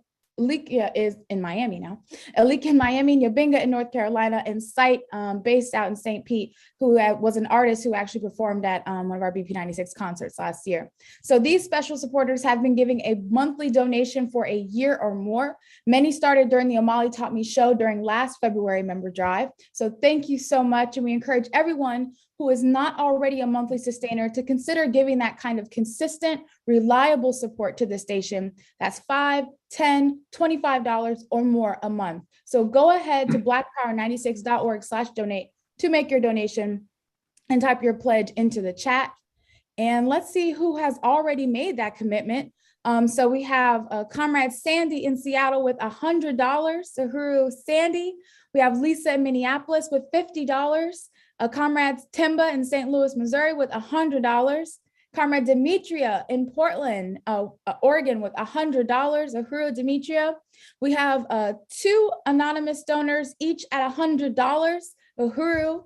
We have Comrade Penny, who is the chairwoman of the African People's Solidarity Committee in St. Louis, Missouri with $100. Uhuru Penny. We have Comrade Jackson in St. Louis with $10. We have another anonymous donor at $20. We have Comrade Larry in Louisiana, who became a new $10 a month sustainer. So Uhuru Larry. We have Comrade Kitty in St. Louis, Missouri at $50. We have another anonymous donation at $100. We have Comrade Ruby in Philadelphia with $100, Diane in Gainesville with $50, King L in Pennsylvania with $10, another Larry in Washington, D.C. for $25, Janitha in Hempstead, New York with $50, Gigi in Bowie, Maryland with $20, Matum in Philadelphia with $30, another anonymous donor at $5, Renee in Philadelphia, $50, Allison in Philadelphia, $50, Leah in Minneapolis, $100. Columbai, who's the president of the International People's Democratic Uhuru Movement in St. Louis, $50. We have another anonymous donor at $100, another anonymous donor at $20, and we've got some more coming. Oh, I see Comrade Fofeet with $25, Fofeet in St. Louis, Missouri. So that brings us to $1,565. And we have left remaining $435, guys. So bring that in, bring those resources in, donate to Black Power 96, become a sustaining member of Black Power 96 at blackpower96.org/donate. We have Comrade Deputy Chair Onazane Yehitela, the Deputy Chair of the African People's Socialist Party, the President of the African People's Education and Defense Fund with $100. Uhuru, Comrade Deputy Chair, thank you so much for your contribution and your support to our spring member drive. So we are inching closer. I see more is being typed in. Okay, so Comrade Diane in Gainesville is donating $100 because she wants that signed photo of the chairman. So we have one signed photo already spoken for now for Comrade Diane in Gainesville. So that leaves 9 more signed photos left. $150 gets you that photo. Oh, I should have known this was coming. Comrade Matsamela, Comrade Matsamela just claimed the second signed photo of the chairman at $150 donation. Uhuru, Comrade Matsamela. So we only have $85 left to go, comrades, and 15 minutes left to do it. $85 left. I know we're gonna make that. I'm so confident. So I want to go ahead again, really appreciate all of your donations. And we're about 15 minutes to close, and it's such a great discussion. You know, there's so much support happening right now for just this whole analysis, Chairman. And I just want to turn it. I know we don't really have time to really take the full extent of all of the questions. So did you get the $100 from Life? No, I haven't seen that in my sheet yet. But Uhuru, Comrade, thank you, Life. And I'm sure I'll be seeing that in just a moment, but appreciate your donation of $100 to BP96 Life, Comrade Life in Tampa, Florida. So Uhuru, thank you so much. So that brings us to our goal with Comrade Life. We have exceeded our goal, but that should not stop you. Again, we have 8 more of those signed copies of Chairman Omali Yehitela, that photo for going at $150 or more donations. So 8 more of those. Continue to make your pledges, donate to blackpower96.org/donate. So, all right. I really want to be able to go through all these questions, Chairman. There are so many, obviously, around this topic, and just trying to figure out where to start. So let's see. I guess we'll just start with the first question, and then we'll, open it up and allow you guys to do your closing statements. I think that's what we're looking at essentially right now, is kind of like a wrap up. So Comrade Zanlile, who really struggling to comment, she said, please answer my question. So she said, with the war between the two countries being so primarily based on the same colonized imperialist contradictions, how does this war affect the mode of production in this present day? How will this affect the economy and imperialist strategy to continue domination over our stolen resources? I know this is just a butterfly effect of their own doing, but to what end with the war between the two? That's Comrade Zanlile in St. Louis, Missouri. Comrade Zanlile continues to stagger me with her insight. I noticed she just really came into political life just recently and what have you, and how she's grasping these issues. I mean, she's there in North St. Louis. That's where she grew up and what have you. And this is saying something about who we are as a party. And we've taken these politics that concerns what's happening in the whole world to the working class in these working class communities. And we're doing this in townships in South Africa. The same discussion is happening. And everywhere we're located. That's the role of the advanced detachment of the party that the party represents. So I want to throw it out and see if Comrades Luwezi and or Tafarie wanted to respond to Zanzile's question. Read it again, Comrade. Yeah, if you can read the question again, yeah. Okay, give me 1 second. Okay, so Comrade Zanlile's question, with the war between the two countries being so primarily based on the same colonized imperialist contradictions, how does this war affect the mode of production in this present day? How will this affect the economy and imperialist strategy to continue domination of our stolen resources? I know this is just a butterfly effect of their own doing, but to what end is this war between the two? Let me just say, what is happening is, again, we talked about how Russia and China were not integrated into the colonial mode of production. And they have come into the colonial mode of production more or less on their own terms. We cannot say what the intent of the Chinese work is. They still have what they call the Chinese Communist Party. And Russia, of course, some time ago overthrew the socialist state that existed there. So they don't make it any pretext of being socialist. But what is happening is that the colonial mode of production is nevertheless being affected by their activity because they're coming at it from outside, trying to find a way inside in certain ways. And we can't tell for sure what China's objectives are, except what they're stated. We see how China is moving in Africa and other places like that, which do not bode well, which doesn't bode well for us. But the thing is that they're contributing to a destabilization of the colonial system. That's why you see the United States upset, talking about fighting China. It does actually, there are discussions about war with China. They do things that threaten China and what they consider Chinese interests. And the same thing is happening with Russia. We just talked about this massive war that's being made against Russia now, and it's being made through Ukraine. Ukraine is the instrument through which they are moving this war against Russia. So that challenges and destabilizes the mode of production in some ways. Our responsibility as revolutionaries is to intervene in this situation in the interest of Africa and African people. That's our responsibility, to have our own recognition of what our interests are, and fundamental to those interests, the destruction of the colonial mode of production, because it won't serve us if either of these powers in the world succeeds and the mode of production, colonial mode of production, stays in place, stable and in place. So our responsibility is to intervene. That's why we're talking about the African Liberation Day mobilization. That's one thing that we're happening. We're also celebrating 50 years of work in the African People's Socialist Party toward that end. We didn't just get involved in this with Ukraine and Russia. For 50 years, we've been working. That's what the picture that we're talking about, that's being autographed and what have you. It's more than 50 years ago. We've been working toward the same end. So the African Liberation Day mobilization that we're doing in various regions around the world, pulling Africans together in active struggle.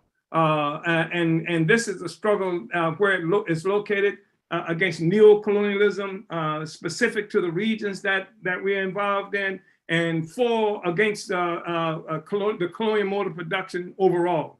It is also something that we're calling on Africans around the world to contribute to, with money, because this African Liberation Day mobilization is to contribute to funding the Africa work of the African People's Socialist Party to carry this revolution home for the liberation of our Africa that Nkrumah tried to do some time ago and got frustrated by the work of people like this man Kimani from Kenya. So the thing is to overturn it all and give Africans and other people an opportunity to help make that occur. That's on May 28th and 29th. That's going to be happening. And then, of course, key to all of this is 2023, in October, I think it is, there's going to be an amazing Congress of the African People's Socialist Party happening in South Africa, where Africans from around the world will be coming together to carry out this project that we are talking about, defining our own interests, and we function as the foundation of the whole colonial capitalist social system. So I don't know how helpful that is. Of course, the economy of the world is now being is now challenged in a very serious way. Comrade Luwezi talked about what the implications of the gas line coming from Russia to Europe, et cetera. That's going to be a serious situation there in terms of oil prices and other stuff related to petroleum and trade overall. It's going to have a rippling effect, as you just said, a butterfly type effect around the world as one example. So the implications are very serious about what's happening, and they are more serious depending upon our consciousness of what's happening, our understanding of the colonial mode of production, and our absolute need to overturn that, to get out of it, so that we don't find ourselves again fighting for one side of white power against the other side of white power, and somehow assuming that we are going to be served by that. Uhuru. So Zanzile, that's an observation, but I'm sure that comrades Luwezi and Tafarie may want to say something, or there may be some other questions that need addressed. Well, Chairman, I'll just say a couple of things. I unite with everything you just explained. In terms of the colonial mode of production, it seems like this is going to be the specificity of the African revolution. Our revolution is the revolution that will negate the colonial mode of production, will be the catalyst which will accelerate the struggle to end that. And talking in terms of the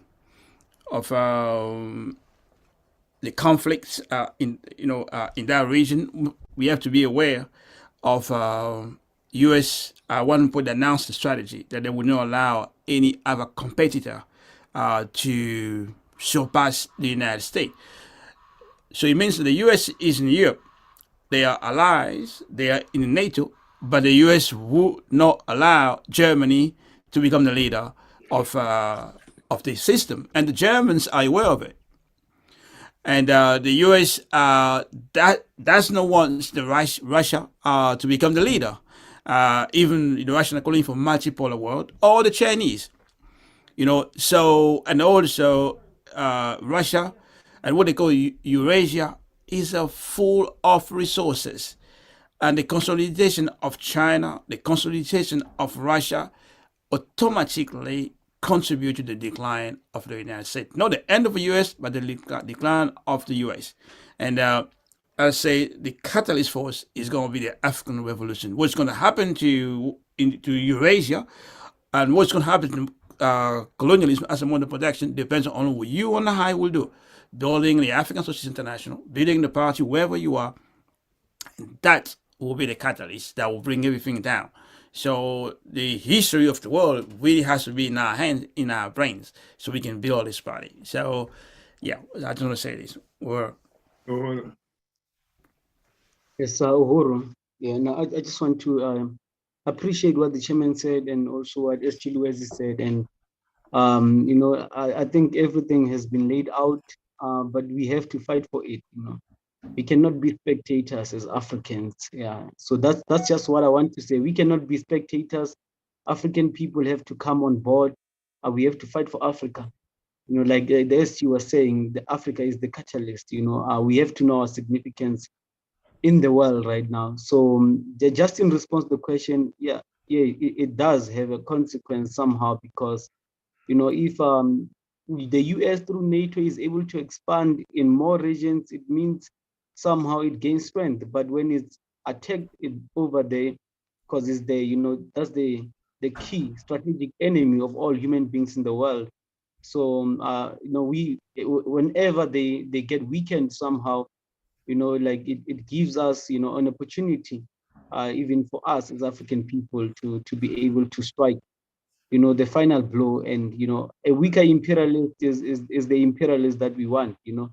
So yeah, I appreciate the program. Salute Comrade Akilé, the Black Power FM, and all the comrades. Uhuru.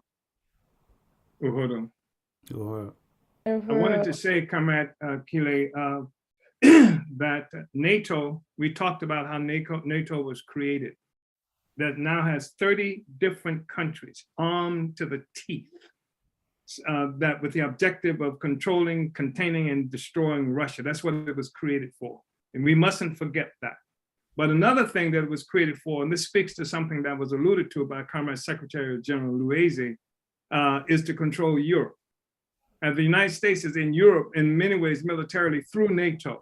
It is the overseer. NATO has always been led by the United States, as many of the other institutions that came out of this process, like the World Bank, International Monetary Fund, various trade regulations and things like that, organization that came into existence. These are the instruments through which they use to control the world.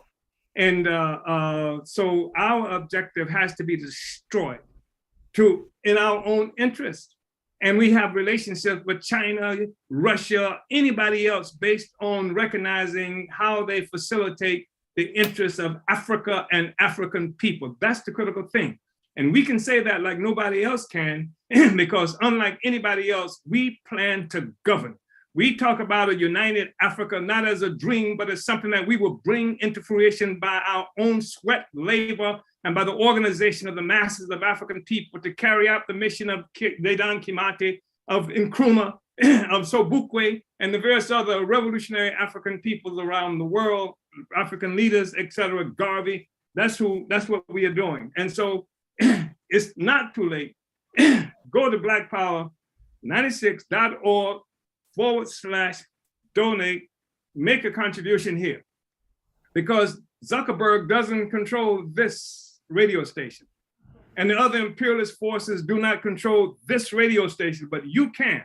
With your resources, and this radio station will be what you want it to be in the struggle against this enemy of humanity that's facilitating death and destruction right now in Ukraine and in Russia and various other places around the world. Israel too. Africa. Uhuru, Chairman. Uhuru, yes. And I mentioned we have, there's a flood of questions, and I think that we'll have to look at those and potentially take them on either in another similar discussion or in next week's study. But I really wanted to salute all of the engagement, all of your participation, and just to know that we see what you guys are raising. We did note it, put it down, and we'll be looking at that and figuring out how to best facilitate a discussion where your questions can be answered.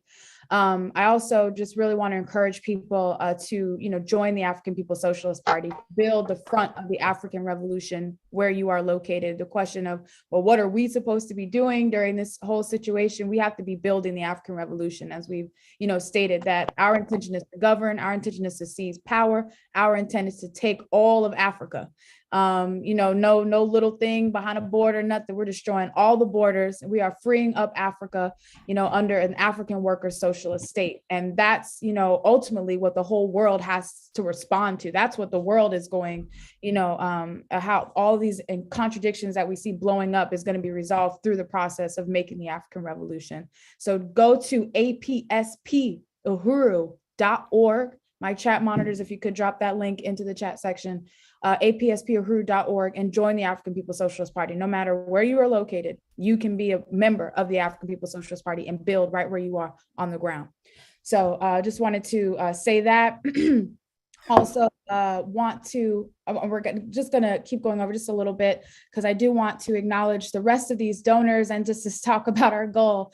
So Comrade Pharaoh with $10, Comrade Janice in St. Pete with $150, Lynn in St. Louis with $50, Comrade Life, we mentioned with $100 in St. Pete or Tampa, Comrade Casey in St. Louis, $15, Regina in Portland, $150, Uhuru Furniture Oakland, $150, Demetria, an additional donation, $200, Uhuru Comrade Demetria. We have an anonymous donation for $200. We have Comrade Robert in Collegeville, Pennsylvania with $15, Comrade Stephanie in Oakland, California with $25, Comrade Langston in Boston with $50, Uhuru Furniture Philadelphia, shout out to Uhuru Furniture and Collectibles in Oakland and California, Oakland and Philly. Thank you so much for your contributions. Philly is donating $150. Comrade Ali in Oakland is giving, I think this is maybe an additional $15. Comrade Raya in Chicago, Uhuru Comrade Raya with $25 and an anonymous donation from $20. So in total, guys, we had a $2,000 goal. Chairman, we are at $3,240. We've exceeded our goal by $1,240. So Uhuru comrades, that is all you. Thank you so much for your contributions. And if we could just get these two announcements up, I want to make sure that we announce to people some of the important conferences we have coming up. So the Uhuru Solidarity Movement annual convention is occurring virtually March 18th through the 20th, 2022. You can register at uhurusolidarity.org/register. The Uhuru Solidarity Movement is an organization, the mass organization of white people working under the leadership of the African People's Socialist Party to fracture the unity of the colonizer nation, to win white people to the African Revolution under the leadership of the African working class, and fighting for reparations from the colonizer population to be turned over into the hands of the African Revolution. So the theme is unity through reparations, reparations through organization. So again, March 18th to the 20th, 2022, and you can register at uhurusolidarity.org/register. And our last announcement is regarding the African National Women's Organization, which is a mass organization of the African People's Socialist Party, bringing African working class women into political life.